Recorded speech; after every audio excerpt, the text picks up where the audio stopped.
Hello friends, आप सभी को महाशिवरात्रि की हार्दिक शुभकामनाएं। तो इस बार हमने महाशिवरात्रि का पर्व मनाया है 1 मार्च को, और ये वीडियो मैं बहुत टाइम बाद अपलोड कर रही हूँ। तब तक हम सभी लोग इस पर्व को मना चुके हैं, पर मैंने सोचा कि छोटा सा क्लिप है तो मेरे पास था, तो मैं सोचा डाल देती हूँ। और इसी के साथ में हम लोगों ने कैसे मनाया वो आपके साथ शेयर हो जाएगा। और साथ के साथ मैं आपको ये भी बता दूँगी, वैसे तो सभी को पता होगा कि महाशिवरात्रि का पर्व क्यों मनाया जाता है, इसके पीछे क्या मान्यताएं हैं, लेकिन फिर भी किसी को नहीं पता है तो उन्हें भी पता पड़ जाएगा इस वीडियो के देखने के बाद में। तो यहाँ पर आप देख रहे हो कि मैं मेहंदी लगा रही हूँ। तो ऐसे ज़रूरी नहीं है कि शिवरात्रि पर महाशिवरात्रि पर सब लोग मेहंदी लगाए, बट हमारे घर में हम सब मेहंदी लगाते हैं। तो आपने देखा होगा कि शुरुआत में मेरी मम्मी भी मेहंदी लगा रही है और मैं भी मेहंदी लगा रही हूँ, तो हम लोग खुशी से मेहंदी लगाते हैं महाशिवरात्रि के पर्व पे। नाउ अब मैं आपको बताती हूँ कि महाशिवरात्रि का पर्व कब मनाया जाता है।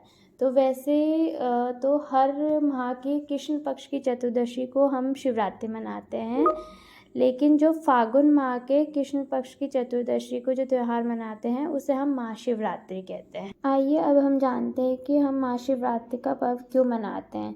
तो महाशिवरात्रि पर्व मनाने के पीछे कई पौराणिक कथाएं प्रचलित है। उनमें से एक ये है कि महाशिवरात्रि के दिन शिव जी ने अपना वैराग्य जीवन छोड़कर गृहस्थ जीवन में प्रवेश किया था।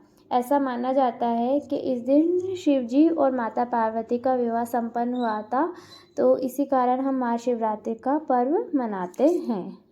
महाशिवरात्रि को लेकर एक और कथा प्रचलित है। ऐसा कहा जाता है कि महाशिवरात्रि के दिन शिव जी पहली बार प्रकट हुए थे। शिव जी एक लिंग के रूप में प्रकट हुए थे। यह एक ऐसा शिवलिंग था जिसका ना तो आदि था और ना ही अंत।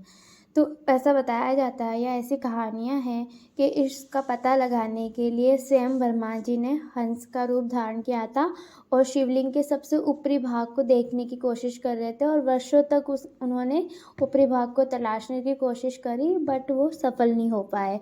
और जो भगवान विष्णु है उन्होंने वराह रूप धारण किया था और शिवलिंग का आधार ढूंढ रहे थे कि शिवलिंग चालू कहाँ से हो रहा है, बट उन्होंने भी बहुत कोशिश की पर उनको भी शिवलिंग का आधार नहीं मिला। महाशिवरात्रि को लेकर ही एक और कथा यह है कि इस दिन शिवलिंग 64 अलग अलग जगहों पर प्रकट हुए थे।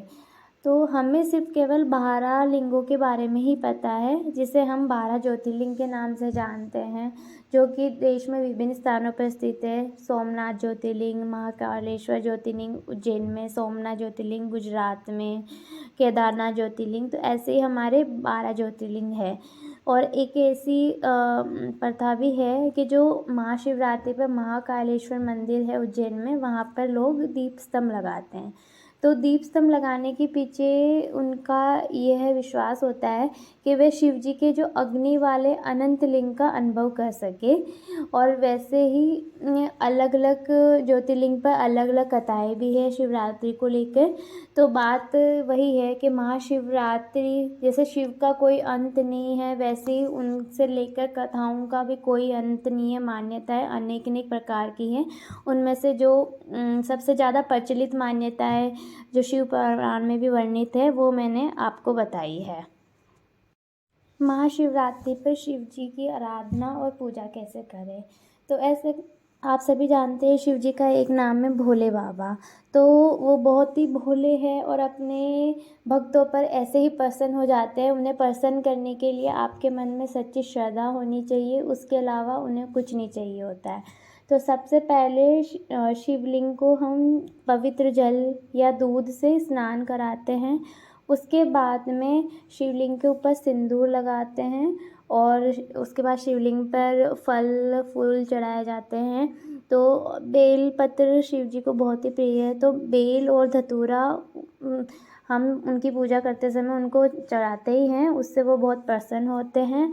और उसके बाद हम अन्न और धूप जो भी है शिव जी को अर्पित करते हैं, जो भी जिसकी जितनी मर्जी हो उसके अकॉर्डिंग शिव जी को अर्पित कर सकते हैं। तो इस प्रकार शिव जी की हम पूजा करते हैं।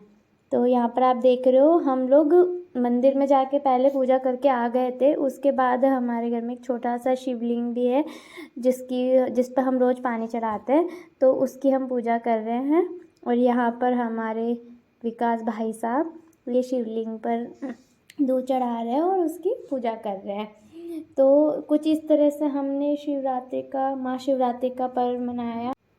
इस वीडियो के अंत में मैं आप सब लोगों से यही कहना चाहूँगी कि भगवान शिव आप सबकी मनोकामनाएं पूरी करे और हमारे देश में शांति बनी रहे।